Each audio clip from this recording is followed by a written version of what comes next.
right now at 6. Hoping to cool off in Oswego Lake this 4th of July weekend? Not so fast. And we're just a few months into this, and already this chipping away at public access has begun. Why access is being curtailed again right after a big legal win. And later, every step of using fireworks comes with personal responsibility. Why the Oregon State Fire Marshal is warning people to think twice about lighting fireworks. Plus, a boycott and a call for censure over shouting in the state legislature.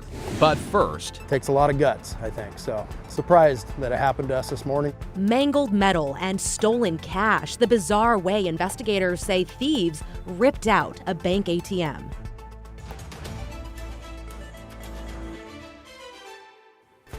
Thanks for joining us here at 6. I'm Christine Pedawanich. And I'm David Molko. We begin with that ATM. Authorities say a thief pulled out of a bank drive-thru using stolen equipment. Our Devin Haskins is live in Clackamas. Devin, you heard from the construction company that was renting that excavator. What'd they tell you?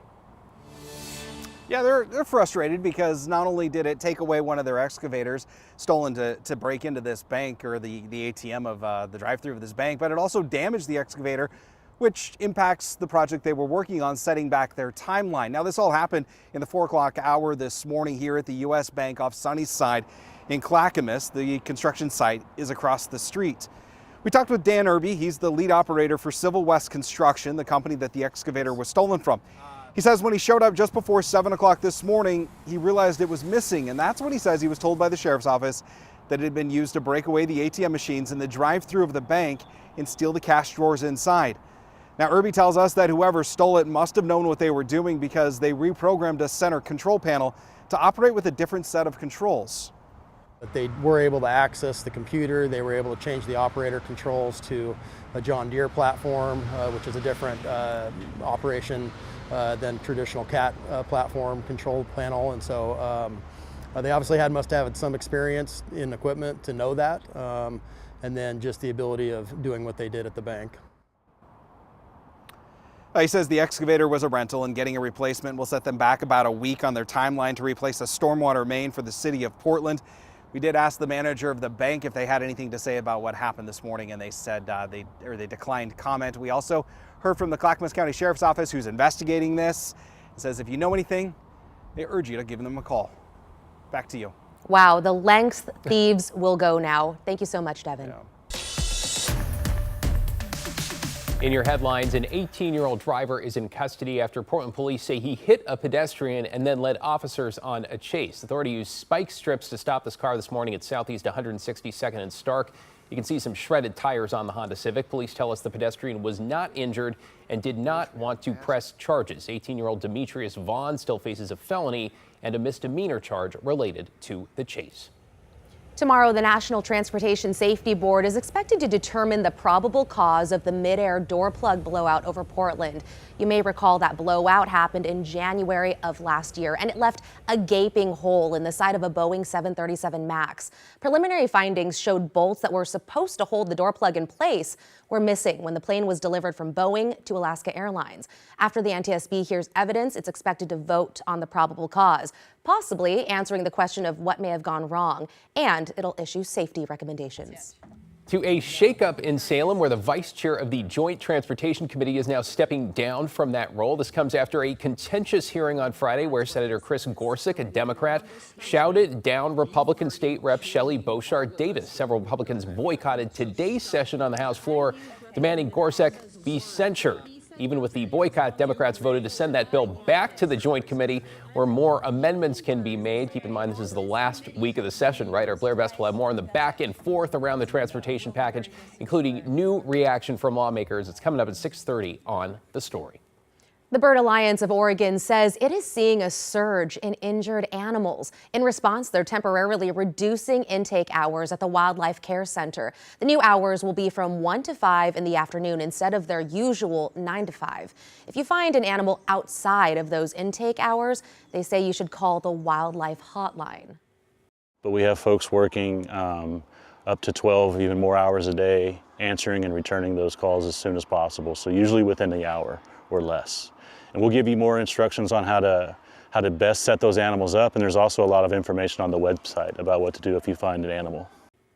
Experts say they can't say for sure what's leading to the increase in wild animals they're seeing, but they do say spring and summer are usually their busiest seasons. Joe? Well, speaking of summer, it started off to a wet start, but the last couple of days, at least the last 2 days, things are kind of rebounding a little bit. We saw temperatures in the low 80s earlier this afternoon. Overnight, we'll see clear skies, very mild temperatures. Tomorrow, a lot of sunshine, a good portion of the day. Then later on in the day, those clouds will start to increase as a upper level low moves onshore. Looking ahead, Wednesday and Thursday will be much cooler with a slight chance to see some showers. Now, you guys, if those showers do develop, they will be very light, maybe under 1/10 of an inch of rain if we're lucky. Here's a live look now from our Providence Park camera. You'll notice the hazy conditions. There is some smoke in the higher levels of the atmosphere. That's why it's impacting us out there, but it's not going to impact the air quality out there tonight or the coming days. Right now, we're seeing a temperature of 80 degrees in the Goose Hollow neighborhood. Tomorrow, like I said, lots of sunshine. Again, those clouds will be moving in right around late afternoon, early part of the evening, and highs will be jumping into the mid 80s tomorrow. It gets nicer by the later part of this week and into next weekend. I'll talk more about that in your detailed forecast about 10 minutes from now. Hey, summer's back after all that rain. Thanks, Joe. Now to the latest in the conflict between Israel and Iran. Hours ago, President Trump announced on the social media platform Truth Social that a, quote, complete and total ceasefire has been reached. It's expected to start in just 3 hours. But in a new statement, Iran's foreign minister just said there is no agreement on a ceasefire, but added Tehran will stop its attacks if Israel does. Really changing minute by minute here. This comes just hours after Iran launched strikes targeting the largest U.S. military base in the region outside of Doha, Qatar. U.S. officials reporting there were no deaths or injuries, with the Iranians giving plenty of advance warning. Those missiles, retaliation for U.S. strikes over the weekend that targeted 3 Iranian nuclear sites, an action by the president that earned some criticism from Democratic lawmakers. The use of military force, which is offensive in nature, must be approved by the House and the Senate. That's according to the Constitution. It's not optional, Donald. It's not. When it comes to that ceasefire, the president saying it will be phased in over 24 hours and added it will bring, quote, an official end to the war. Of course, we'll keep you updated.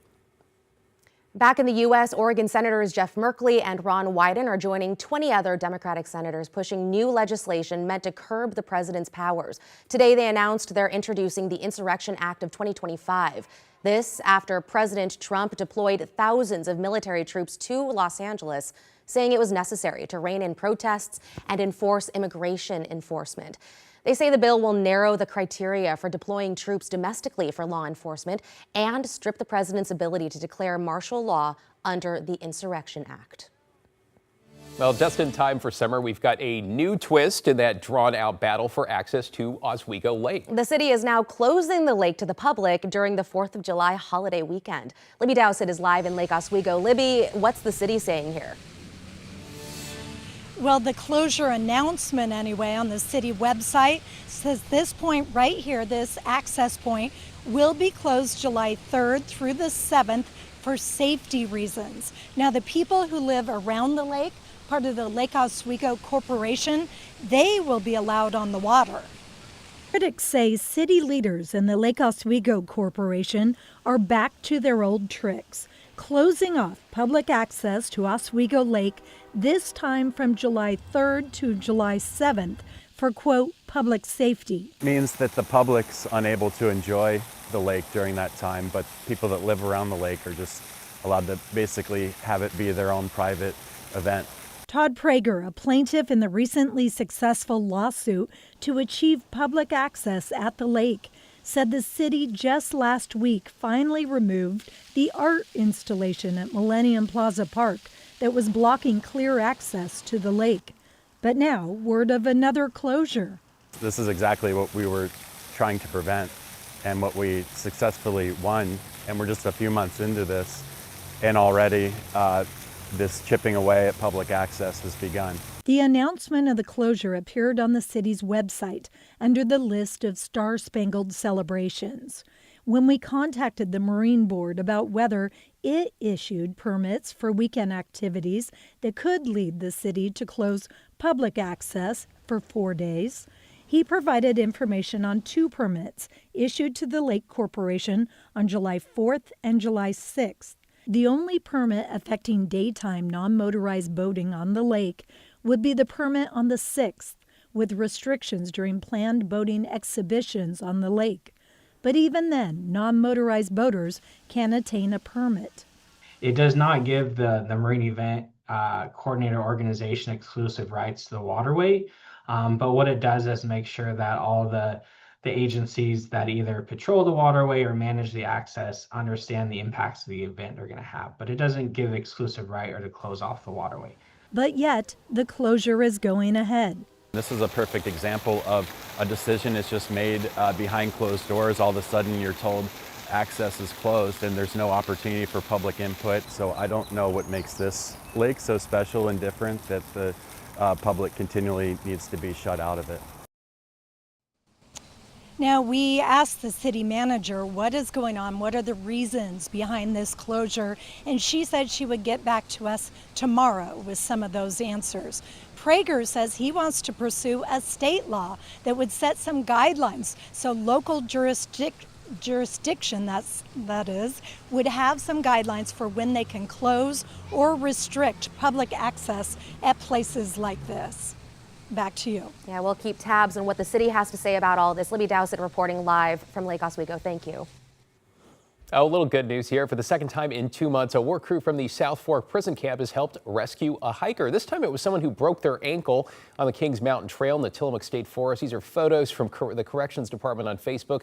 The team, which had been working alongside fire crews, carried the hiker back to the trailhead. You might remember in May, inmates at the same prison camp helped save a man who had a diabetic emergency.